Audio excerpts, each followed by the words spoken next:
네, 첫 번째 작전명, 리스크 과다, 상단을 뚫어라입니다. 1월 들어서 1월 효과가 사라졌다라는 이야기가 굉장히 많이 나오고 있습니다. 먼저 조범수 매니저님, 첫 번째로 어떤 거 얘기해 볼까요? 지정학적 리스크도 있고 미국의 총선도 있습니다. 얘기할 건 정말 많잖아요. 네. 우리 1월 효과 먼저 이야기했으니까 1월 효과 먼저 한번 짚고 넘어가 보실 텐데 네. 화면 한번 같이 보시면서 넘어가실게요. 1월 효과라는 게 이제 전반적으로 아무런 사유가 없는데 그래도 전반적으로 상승률이 좋았다라는 이야기를 낸 게 1월 효과입니다. 1월 효과 같은 경우에는 지금 보시는 표는 미국 주식시장입니다. 미국 주식시장에 대한 상승과 하락률의 비율표인데 50년 동안 보시면은 상승했던 비율이 대략적으로 60%, 하락했었던 비율이 대략적으로 40% 가까이로 조금 더 올라갔던 적이 더 많았군요 라고 하지만 사실 6대 4라는 비중 같은 경우에는 그렇게 시장 내에서 큰 의미가 있는 부분은 아니라고 저는 보고요. 평균적으로 우리나라 같은 경우에는 12월 달 항상 배당락일이 발생을 하면서 12월 달에 막판에 하락을 만들었을 경우 1월 달에 환매수가 다시 진행이 되면서 1월 달에 전반적으로 상승을 만들었었던 적이 상당히 많습니다. 근데 올해는 완전히 달랐어요. 12월 달 말에서 1월 초까지 배당락이 일단 물량이 나와야 되는데 라고 생각했습니다만 전혀 나오지 않았습니다. 안 나오는 모습을 보이다가 결국에 1월 달에는 빠졌어요. 이 1월 효과라는 게 사실 이제 기대감을 너무 가지기에는 좀 확률상으로도 굉장히 비등한 수치를 가지고 있는 효과다 보니까 일단은 이 부분에 대해서는 정말 여러 가지 포인트로 좀 짚고 넘어가야 된다는 점을 좀 다시 한 번 더 말씀드리고요. 1월 효과보다 까치랠리 효과보다는 역시나 그래도 조금 더 확률이 높았던 건 산타랠리였지 않나 그렇게 보고 있습니다. 그리고 오늘 제가 조금 전에 시작하면서 말씀드렸다시피 코스피 지수 내지는 전반적으로 장 시작하면서 쭉 밀렸었던 요인이 다름이 아니라 이것 때문에 그렇습니다. 오늘 공화당 그리고 민주당에서도 경선이 있었어요. 네. 저희가 앞선 시간에서도 여러 부분 참고했었던 게 트럼프 리스크. 이게 사실 이걸 리스크라고 불러야 될지도 모르겠어요. 그러니까요. 트럼프 리스크랍니다. 네, 트럼프 리스크라고 해서 이 우리나라 지금 아침 시간부터 해서 개표가 진행이 됐습니다. 공화당 이제 이 위원들의 개표가 진행이 됐는데 트럼프 전 대통령이 또 다시 한번 2연속으로 이기는 모습을 보여주면서 올해도 결국에 구도는 트럼프 vs 바이든이 되겠구나라는 네. 이야기가 나오면서 우리나라 시장이 결국 트럼프에 대한 리스크 그리고 북한 오늘 아침에 또 미사일 발사와 관련된 뉴스까지 계속 복합적인 이야기들이 겹치다 보니까 원달러 환율이 다시 1,340원까지도 흘러가는 모습을 볼 수 있었습니다. 그러다 보니까 우리나라가 전반적으로 다시 한 번 더 할인받는 모습을 볼 수 있었어요. 그러다 보니까 일단 제가 일정적으로 좀 적어놨습니다. 이 경선 같은 경우에는 전반적으로 미국 대선에 대한 경선은 5월 달까지 연속적으로 이어지기 때문에 각 달마다 3번에서 4번 정도 있습니다. 아시다시피 미국에는 주들이 상당히 많죠. 5월 달까지 진행됩니다. 2월 달 같은 경우 가까운 2월 달 같은 경우 현재 2월 6일, 2월 8일, 2월 24일, 2월 27일 정도로 지금 예상이 되어 있다 보니까 네. 시장에 일단 이 트럼프를 리스크라고 이야기하는 부분에 좀 무감각해지는데 시간이 좀 필요하다 보니 일단 2월 초입 정도까지 트럼프 리스크가 계속해서 적용이 되는지에 대한 여부를 먼저 좀 확인할 필요가 있을 것 같고요. 네.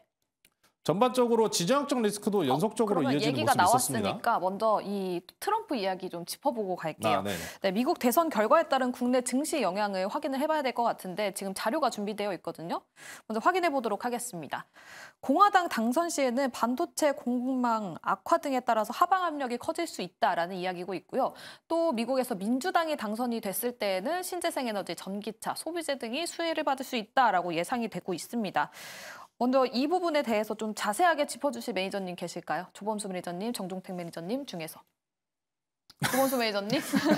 저 먼저 말하고 있으니까 정 매니저님 시간이 아닌가 해서 일단, 서로 봤는데. 그러니까요. 예. 제가 일단 본 거는 왜 반도체 하방 압력이 커지는 거지 보니까 관세 인상을 통한 세수 증대 이게 있더라고요. 관세도 관세고요. 네. 사실 우리나라 기업들 특히나 삼성전자나 SK하이닉스 그리고 2차 전지들 관련된 전기차 업체들도 전반적으로 지금 미국에 공장이 들어가 있단 말이에요. 네, 그렇죠. 이미 생산 공장이 다 미국으로 갔어요. 왜 갔습니까? 지원해준다고 해서 갔습니다. 세수 지원해준다고 해서. 바이든 대통령이 세수 지원 정책에 대해서 펼치면서 그 부분에 이득을 보겠다 하면서 미국 시장으로 들어갔는데 우리 트럼프 대통령 어떤 사람이냐. 우리 미국에서 장사하는데 세금을 왜 안 내느냐. 이 미국에서 장사할 수 있게 해주는 것도 당연한 특혜다라고 하면서 그 부분을 싹 뺄 가능성이 높죠. 우리나라도 마찬가지입니다. 이 정권의 이제 변동이 항상 있을 때 전 정권에 있었던 정책을 다시 회수하는 일은 언제나 벌어졌었고 트럼프 대통령이 이전 과거에서도 같은 동맹국임에도 불구하고 관세를 부과하는 모습을 이미 너무 강력하게 보여왔기 때문에 네. 이 부분을 리스크로 짓는 겁니다. 사실 근데 이 포인트는 미국 입장에서 좋은 거예요. 미국 입장에서는 좋은 겁니다. 미국 그쵸. 입장에서 외국계 기업 이제 들어와서 생산까지 하는데 세수까지 걷습니다. 네. 그럼 뭐예요? 안정적인 재물을 얻게 되는 거예요. 그렇죠. 오직 미국을 위한 정말 그냥 끝까지 미국을 위한 정책을 펼치는 거예요. 미국 재정 회복시키겠다 이거잖아요. 재정도 재정이고 그리고 트럼프 대통령은 무조건 자국 기업을 우선시하기 맞아요. 때문에 자국 기업에 대한 이런 규제들이 많이 해제가 될 가능성이 있어요. 그래서 좀 양날의 검 같은 느낌이에요. 우리나라 기업들 같은 경우에 미국에 들어가서 세수가 없을 거라고 얘기했는데 갑자기 세금을 내야 되는 상황에 직면을 하니 그럼 그 부분에서 수혜를 볼 거라고 기대받았던 영업이익치들은 빠지겠죠. 자, 근데 거꾸로 이야기하면은 그럼 미국 기업들의 제한적인 규제들이 해제가 된다고 하면은 사실 미국 업체들이 우리나라가 사실 네이버 최수현 대표가 그런 얘기를 했어요. 우리나라 이제 IT나 아니면 반도체들이 전반적으로 미국 빅테크들 상위 몇 개 업체들의 종속이 되어버리고 있는 게 아니냐라는 말씀을 하셨는데 제가 생각했을 때는 이미 종속이 되어 있지 않나라고 생각을 합니다. 각자 모든 이 사이클이 맞물려 있다고는 하지만 대체가 되는 것도 있거든요. 예를 들어서 메모리 얘기하면 삼성전자, SK하이닉스가 많이 없어져요. 그럼 뭐가 대체를 할까요? 마이크론이 대체를 할 겁니다. 네. 이런 부분도 있기 때문에 전반적으로 그럼 좋은 방향으로 이야기를 하자면은 트럼프 대통령이 자국 중심주의로 인해서 미국향 매출 기업들의 매출이 다시 증대적으로 회복하는 모습을 보이고 그에 따른 수혜도 같이 보는 평탄한 관계가 아마 좀 예상되지 않을까 그렇게 좀 보고 있고요. 바이든 대통령 같은 경우에는 아무래도 지금과 같은 IRA 기조를 이어갈 가능성이 높습니다. 시장이 전반적으로 세수 부분 그리고 기대치를 가지고 있던 부분에 대해서 연속적으로 이어갈 가능성이 높습니다만 다만 이미 앞선 구간에서 반영되었었던 재료인 만큼 네. 추가적으로 새로운 정책이 나오지 않는다면은 성장 기대치를 더 추가적으로 올리기에는 부담스러운 모습이 있습니다. 저는 개인적으로 바이든 대통령이 특히나 친환경에 관련된 투자를 많이 진행했는데 우리 여러분들께서도 잘 알고 계시다시피 친환경 투자 관련돼 가지고 명확하게 실적이나 아니면은 성공적인 모습으로 보여준 모습은 없다시피 상당히 장기간적인 프로젝트입니다. 부담은 오래 갈 수밖에 없고요. 그러다 보니까 각자의 이제 득실 관계와 이해 관계가 있는 만큼 네. 일단 올해 어떻게 결과가 나올지 경선 먼저 확인하고 대선까지 천천히 보시면 좋을 것 같습니다. 알겠습니다. 방금 또 바이든이 이미 IRA는 정책을 펼쳤기 때문에 그거에 대한 기대감은 크게 안 날 수도 있다라고 말씀을 주셨는데 트럼프가 되면 나는 IRA 폐지를 공언했습니다. 네. 오히려 트럼프가 되면 2차 전지가 오늘장에서 또 오전에는 잠깐 반등을 보이긴 했는데 다시 네. 오후 들어서 떨어졌잖아요. 네네. 2차 전지에 좀 희망적인 그런 거 없을까요? 우선은 사실 이제 그 대선에 대한 결과에 대해서는 아무도 예측할 수가 없잖아요. 그쵸. 그래서 주식시장에서 보면 이제 경제학적으로 이제 위험 리스크를 회피할 수 있는 체계적 위험이라는 게 있고요. 그리고 뭐 분산 투자를 통해서 비체계적 위험 같은 경우는 리스크를 좀 줄일 수가 있습니다. 그런 측면을 봤을 때는 사실 어떤 이런 체계적 위험 같은 경우에도 제외하고요. 실질적으로 저는 이제 계속적으로 기업에 집중하자라고 얘기를 좀 드리고 싶은 포인트인데요. 2차 전지 좀 얘기를 좀 드릴게요. 네. 우선은 에코프로 BM을 통해서 좀 설명을 좀 드리겠습니다. 보게 되면은 화면 좀 보여주시면요. 지금 우선 에코프로 BM이 재작년 2022년에 영업이익이 3,800억이었습니다. 근데 올해 역성장을 하죠. 내년에 다시 한번 성장하는 모습을 보일 거라고 좀 예상이 되는데요.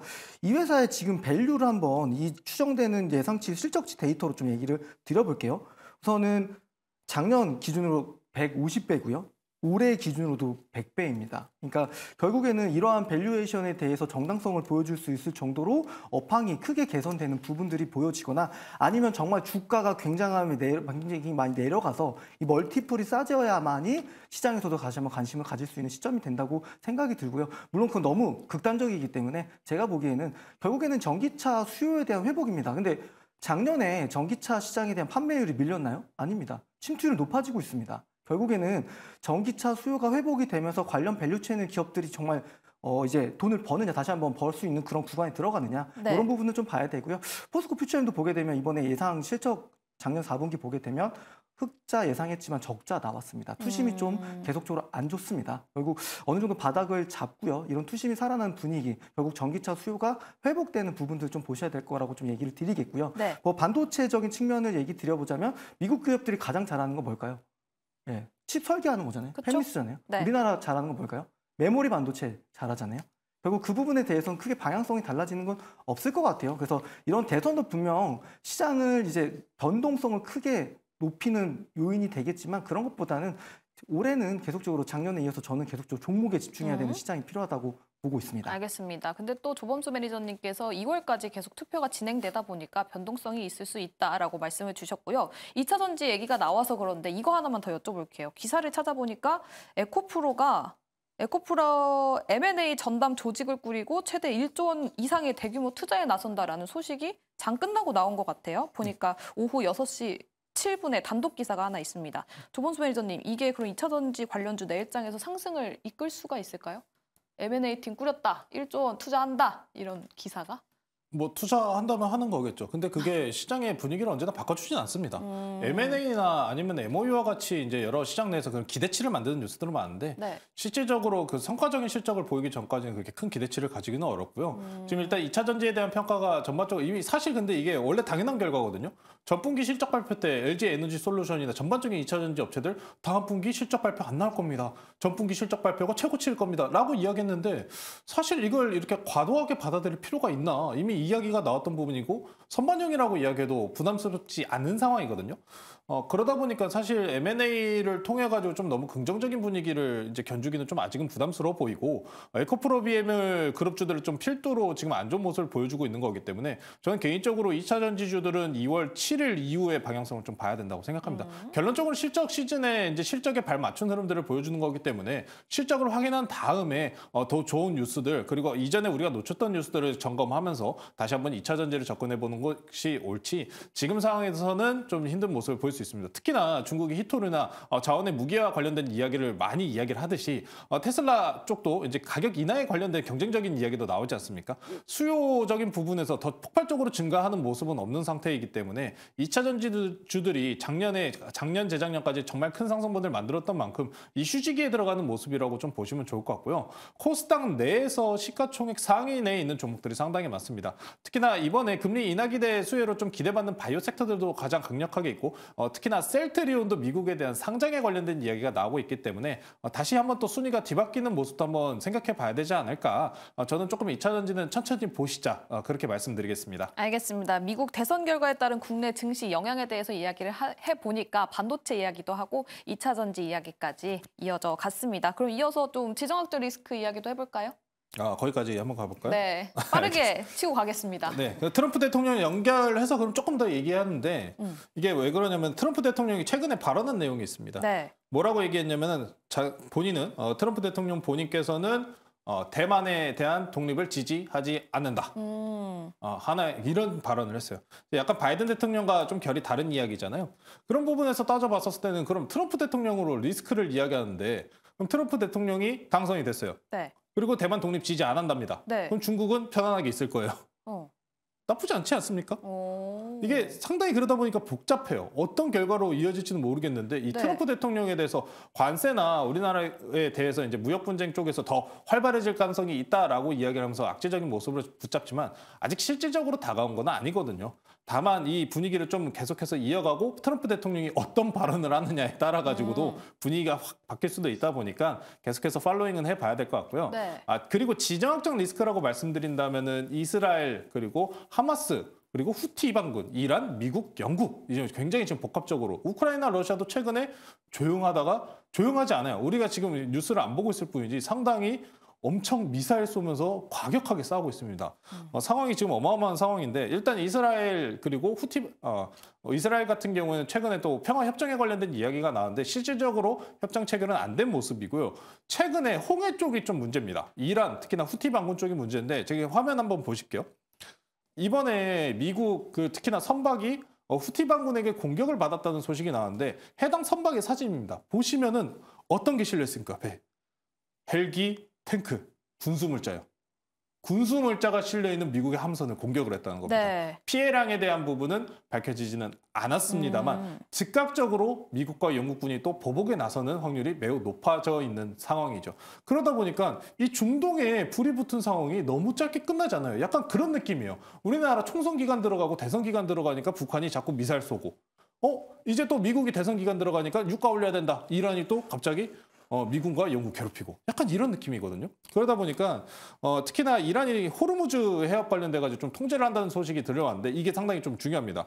호르무즈 해협 같은 경우에는 페르시만의 산유국들이 무조건적으로 대항으로 나가기 위한 길목인데 이 길목을 차단했다는 이야기는 에너지, 다시 한 번 더 시장에 대한 금리 인하에 대한 기대감을 꺾을 수 있는 인플레이션이 다시 한 번 더 상승할 수 있다는 이야기를 불러오고 있는 거기 때문에 실질적으로 이제 미국이라든지 러시아 전반적으로 생산량을 높이고 있다 보니까 이 유가에 대한 상승량은 제한되는 모습을 보이고 있습니다만 그럼에도 불구하고 조금씩 이런 악재적인 모습까지 중간중간 체크하시면서 넘어가셔야 될 것 같습니다. 알겠습니다. 이렇게 지정학적 리스크까지 짚어봤습니다. 그럼 두 번째 작전으로 바로 넘어가 보도록 하겠습니다.